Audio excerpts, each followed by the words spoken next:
What is going on, guys? Welcome back to the channel, and today we are back with episode 4 of Mod Review. Today we're going to be covering a mod that is definitely a little bit more out there compared to what I've covered so far, with this mod being the Darth Talon mod for Jedi Fallen Order. This mod is made by AlexPo21, who is the same author from the Mandalorian mod in episode 1 of this series, and after producing such a great mod already with that Mandalorian mod, you can probably already tell that this one is going to be another banger. Now, as always in these mod reviews, I'm going to be going through 5 different sections, with those being detail, functionality, additional mods if there are any, then I'll give my score for the review as a whole, and then lastly, if it is applicable, I'll touch on any improvements or additions that would be great to see as well. But anyway guys, with that out of the way, let's get stuck right into this review.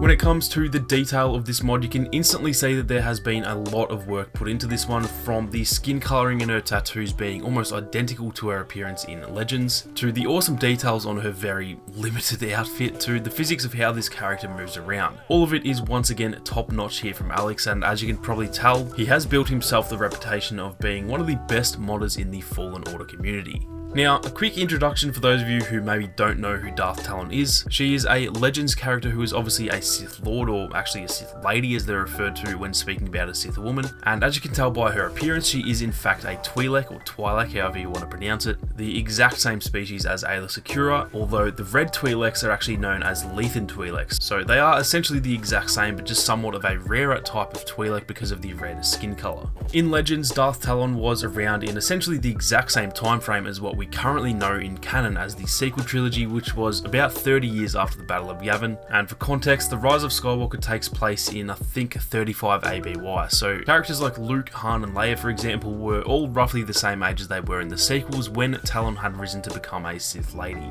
She was a part of Darth Krayt's One Sith, which was the name of essentially a Sith cult during that time, and she was Darth Krayt's hand at the time, so essentially she was one of his best warriors. According to the content that she has appeared in, she used the Ataru lightsaber form, which is one of the more popular and widely used lightsaber forms, used or at least occasionally used by characters we know and love like Yoda, Luke, Ahsoka, Darth Maul, Qui-Gon Jinn, and another Twi'lek in Aayla Secura, who I mentioned earlier. Now, she also had the ability to use Force Lightning, as a lot of Sith Lords or ladies do, and she was apparently known as a very able pilot too, so as you can tell, she was definitely a very powerful character in a lot of the older Legends content. She appears in a ton of old Legends comics, and most notably in the Legacy of the 4 series, which I haven't actually got around to reading yet, but I've heard it's an absolutely amazing series and one of the better Legends series out there. So if you do want to learn more about Darth Talon, then that might be a solid place to start. Now anyway, getting back into the mod itself, it's actually a lot more impressive than it might seem at first glance. As you can see, when she moves around in game, her Leku moves around as you would expect it to, which seems to therefore include its own physics. Obviously Cal does have hair and it slightly moves in the same way in game, but Alex has somehow taken those physics and applied them to her Leku, and even to her other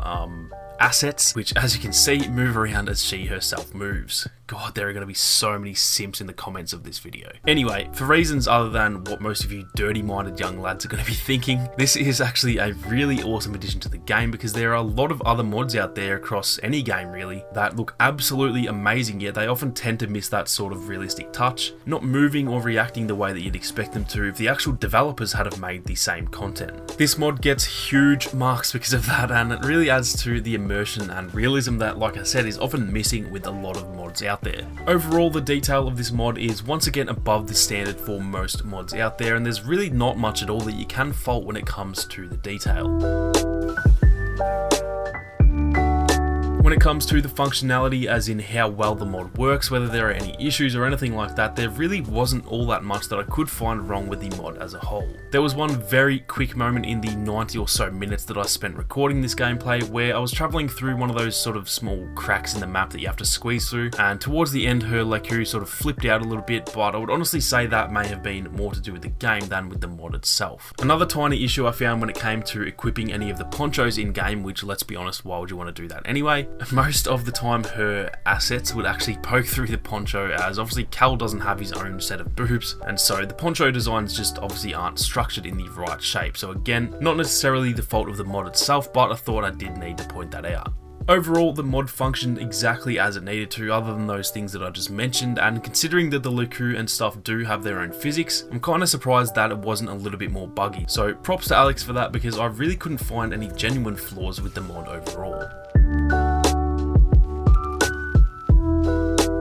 Now, as far as the additional mods go, there are two that are exactly the same as in the Mandalorian mod video, one being the Hide BD1 mod from the man himself Alex Poe, and the other one being the Cal voice changer pack from Killer Karth, or more specifically the muted Cal mod from that pack, which just removes Cal's voice as it's obviously a little bit weird to hear him talking through the mouth of Darth Talon. Another mod though that is absolutely amazing is the Darth Talon texture pack from Nico Pico. This mod allows you to actually change the colour of the Twi'lek's skin, and it also removes not all but most of the tattoos on her body as well. And this mod really allows you to use the Darth Talon mod, but essentially pretending she's a light side character. Within this mod pack, it allows you to choose between a blue skin Twi'lek like Ayla Secura, green skin like Hera Syndulla, or you can go with the more unique colours like a pink Twi'lek or even a yellow Twi'lek as well. There is also the option for red, which is just exactly the same as the regular one, but just without some of the tattoos. Like I said, this allows you to actually play through the game as just a female Twi'lek called Cal, as obviously the AI will still refer to you as Cal, but if you wanted to do maybe a second playthrough of the game as almost your own little character, then you can now do that. So I kind of thought this mod was pretty awesome for that reason, and I'm actually tempted to do another playthrough of Fallen Order on stream now, where maybe you guys in the chat can sort of help me come up with this cool new made up character, and then we can play the game through almost from a different perspective. So if that does interest you, then let me know down in the comments. Now, the last additional mod for this is going to be the green to red lightsaber mod by Callist, and exactly as it mentions, this allows you to use a green kyber crystal that will just be replaced by a red saber instead. So if you do just want to run around actually playing as Darth Talon, then you don't actually have to have a light side coloured saber, so that is yet another great additional mod.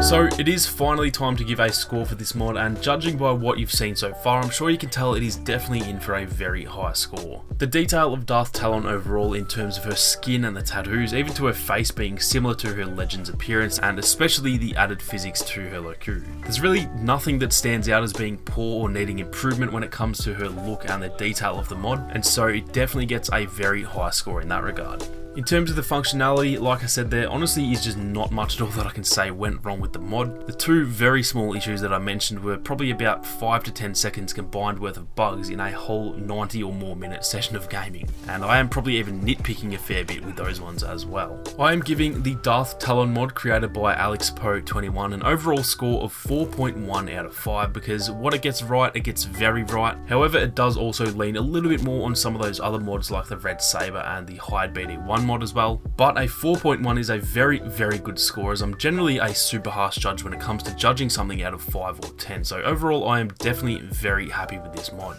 There is obviously so much subjectivity involved in scoring these mods, so let me know down in the comments what you guys would rate the mod overall. Obviously it is a little bit harder without having played it yourself, but I also know that you're all likely just going to say 5 out of 5 at the titties, so let me know down in the comments what you guys would give this mod out of 5.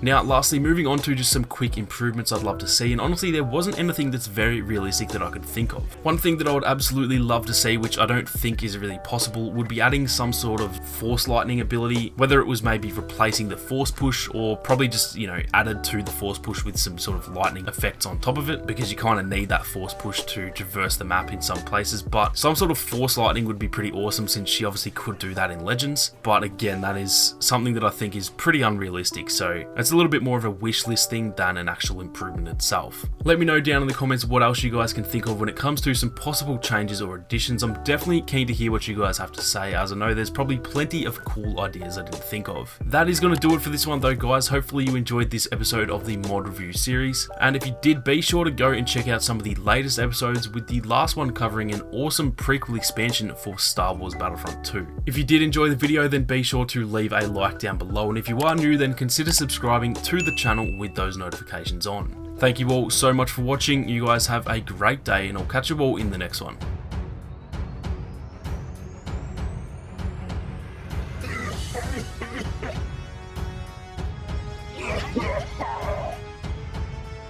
Crush them,